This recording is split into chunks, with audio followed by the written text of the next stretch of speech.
నమస్కారం. నిన్నటి రోజున కావలి శాసనసభ్యుల మీద దగ్గుమాటి వెంకటకృష్ణారెడ్డి మీద వైసీపీ దళిత నాయకులు ప్రెస్ మీట్ పెట్టి కావలి శాసనసభ్యులు దగ్గుమాటి వెంకటకృష్ణారెడ్డి గారే దళితుల మీద కేసులు ప్రోత్సహిస్తున్నారు, దళితుల మీదే దాడి చేశారు అని చెప్పి చెప్పగా వచ్చారు. నిన్న మేము చాట్ల వాసు విషయంలో జరిగింది తెలుగుదేశం పార్టీ దళిత లీడర్లంతా కలిసి ప్రెస్ మీట్ పెట్టి చెప్పడం జరిగింది. మీరు కావలి శాసనసభ్యులు దగ్గుమాటి వెంకటకృష్ణారెడ్డి గారి క్వారీలో రెక్కి నిర్వహించింది నిజమా కాదా? ఆడకు పంపించింది ఎస్సీలైన విలేకరుగా ఉన్న శ్రావణ్ని, మరి ఎస్సీ లీడర్గా ఉన్న తమ్ముడు రాజేష్ని పంపించి వాళ్ళు కేసుల్లో ఇరుక్కునే విధంగా మీరు చేశారని మేము చెప్పాం.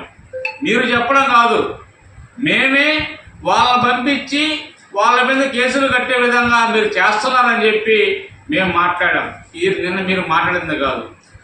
వాళ్ళ బదులు కేతిరెడ్డి శివకుమార్ రెడ్డినో లేకపోతే కేతిరెడ్డి జగదీష్ రెడ్డి గారినో పంపించుంటే వాళ్ళ మీద కేసులు అయ్యాయి కదా, మరి మా వాళ్ళ మీద కేసులు అయి ఉండేవి కాదు కదా. మరి వేరే దగ్గరకేమో మీ వాళ్ళు ఉండాలా, కేసుల దగ్గరకు వచ్చేలేమో మా వాళ్ళు ఉండాలా. ఒకటి ఇంకో విషయం ఏంటంటే అరగల కృష్ణన్న మీద దాడి చేసిన వారిని ఎమ్మెల్యే గారు, మాజీ ఎమ్మెల్యే గారు ప్రతాప్ కుమార్ రెడ్డి గారు వాళ్ళకి ఎక్కడ ఆశ్రయం ఇచ్చారు మీకు తెలియదా? ఆ పార్టీలో ఉన్న దళిత నాయకులకు ఎవరు తెలియదా? వైఎస్ఆర్ సభ్యులు ఉన్న దళిత లీడర్లందరికీ తెలియదా? మరి దాన్ని ప్రశ్నించరేమి అంటున్నా. లేస్తే పైడి హర్ష విషయం మా పార్టీ అంతర్గత విషయం, మేము దాన్ని సరి చేసుకుంటామని చెప్పి మేము తెలియజేస్తున్నాం. మీరు అంత బాధపడాల్సిన అవసరం లే, మీరు అంత దిగులు చెందాల్సిన అవసరం లే. పైడి హర్ష మా పార్టీ అంతర్గత విషయం, మేము సరి చేసుకుంటాం, దాని గురించి మేము మాట్లాడుకుంటాం. ప్రతాప్ కుమార్ రెడ్డి గారు ఎస్సీలని బాగా, వైసీపీలో ఉన్న ఎస్సీలని బాగా ప్రోత్సహిస్తున్నారు. మమ్మల్ని మేము బెడ్రూమ్ దాకా పోతున్నాము, మేము వంట రూమ్లో దాకా పోతున్నాము, మేము ఆయనతో కలిసి తింటున్నాము, ఆయనతో కలిసి కారు ఎక్కుతున్నామని చెప్పుకుంటున్నారు. మేము ఆయనతో కలిసి తింటున్నాం, ఆయనతో కలిసి కారు ఎక్కుతున్నాం అని చెప్పుకుంటున్నాం. మీకు కనీసం ప్రతాప్ కుమార్ రెడ్డి గారితో బెడ్రూమ్లోకి పోతున్నాం, మేము బాత్రూంలోకి పోతున్నాం, తింటున్నాము, చేస్తున్నామని చెప్తున్నాం. అంటే మనం దేంట్లో తక్కువ? అంటే వాళ్ళ బెడ్రూమ్లో పోతే మనం ఏమైనా ఎక్కువ, లేకపోతే వాళ్ళ కారు ఏమైనా ఎక్కితే మనం ఎక్కువ? మనం దేంట్లో తక్కువ? అసలు మనం దేంట్లో తక్కువ? మరి ఆ మాటలు సిగ్గుండాలి కొద్దికన్నా.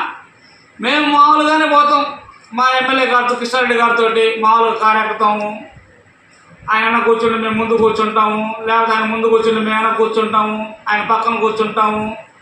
మేము ఇవన్నీ చెప్పుకోలేదే. మేము బెడ్రూమ్లో ఉండిపోయి మాట్లాడతాము, ఆయన డైనింగ్ టేబుల్ నుండి పోయి మేము కూడా తింటాము. అది బాగా సహజమే కదా. ఈడ అంటే ఎస్సీని ఇళ్లలోకి రానిరా అని మీ భావన ఏమన్నా? అంటే అంత చులకంగా ఉండరు మీరు ఏమన్నా? అంత దిగజారిపోయి ఉండరా? ఎందుకు తగ్గించుకొని ఎందుకు మాట్లాడుకోవాలా? అసలు ఏంటి అవసరం ఏముంది? మనం మనుషులే, వాళ్ళు మనుషులే.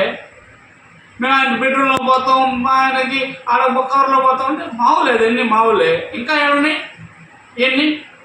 అది కూడా అంటే మీకు అది ఇదిగా ఉంది మీకు.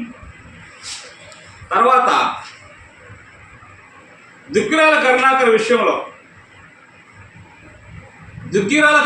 విషయంలో పార్టీలతో సంబంధం లేకుండా పార్టీలతో సంబంధం లేకుండా అతని ఇల్లుని తెలుగుదేశం పార్టీ, అతను వైసీపీ పార్టీ, ఆ రోజు మీరు ఎవరు కూడా స్పందించాల. అతనికి 10 లక్షలు కట్టి అతను ఇల్లు ఇడిపించింది తెలుగుదేశం పార్టీ.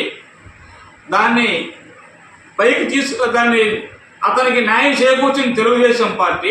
వాళ్ళ భార్యకు ఉద్యోగం వచ్చే విధంగా చేసింది తెలుగుదేశం పార్టీ. వాళ్ళ భార్యకి ఇళ్ల స్థలం వచ్చేలా చేసింది తెలుగుదేశం పార్టీ.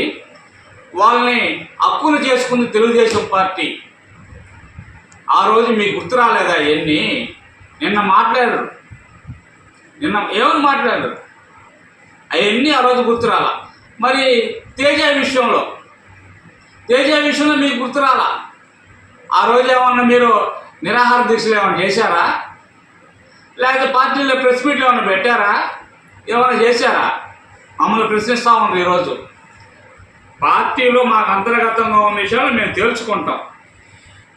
ఇంకోటి ఏంటంటే మేము తేల్చుకుంటాం, మరి మేము తేల్చుకుంటాం చేస్తామంటే మీరు సిద్ధమైతే మేము కూడా సిద్ధమే. ఎవరైనా గాజులు తెలుసుకోలే అయ్యా అన్నా, ఎవరైనా గాజులు దొరుకుకోలే. మీరు సిద్ధమైతే మేము కూడా సిద్ధమే, తెలుసుకుందాం, ఇబ్బంది ఏమిలే. మేము చేసిన ఉద్యమాలు, మేము చేసిన పోరాటాలు మీరు చేయలా. అనధికారంలో కానీ అధికారంలో కానీ 10 పేర్లు మేము చెప్తాం. ఎవరైనా దళితులు ఇబ్బంది పడ్డారు మీ ప్రభుత్వంలో అని, దళితులు ఇబ్బంది పడ్డారు మీ వల్ల అని మేము చెప్తాం. ఈ రెండేళ్ల ప్రభుత్వంలో ఒక్క పేరైనా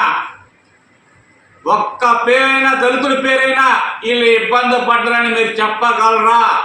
తప్పు చేయకుండా మేము అన్యాయంగా ఏ దళితుల పైన కేసులు పెట్టామా?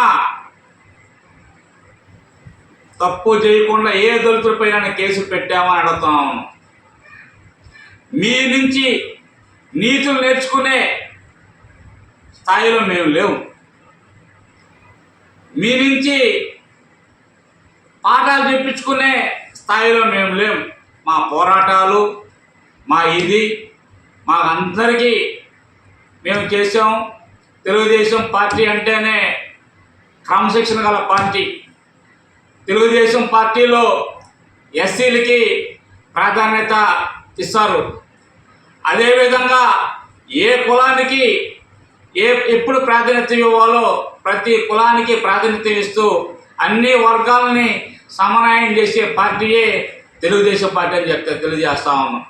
మీరే అన్నారు కొంతమంది దళిత సోకాళ్ళ లీడర్లు, వైసీపీలో ఉన్న సోకాళ్ళ లీడర్లు, వైసీపీ ప్రభుత్వం 5 ఏళ్లలో ఒక సామాజిక వర్గమే సంపాదించుకుందని, ఒక సామాజిక వర్గమే పెత్తనం చేస్తుందని, ఒక సామాజిక వర్గమే డబ్బులంతా దోచుకుంటుందని మీరు చెప్పారు. బయట మీ నోట్లోంచి మీరే చెప్పారు. 2024 ఎలక్షన్ ముందు మేము ఏ రోజు కూడా మా నోట్లో నుంచి మేము చెప్పలా. మా ఎమ్మెల్యే గారి మీద, మా నాయకుల మీద. కాబట్టి మీ చేత నీతులు చెప్పించుకొని, మీ చేత మాటలు చెప్పించుకునే స్థాయిలో తెలుగుదేశం పార్టీలు ఎస్సీ లీడర్లు లేరని చెప్పి చెప్తా ఉన్నాం. మీరు తేల్చుకుందానికి సిద్ధమైతే మేము తేల్చుకుందానికి సిద్ధం అని చెప్పి మీ అందరికీ తెలియజేస్తా ఉన్నాం.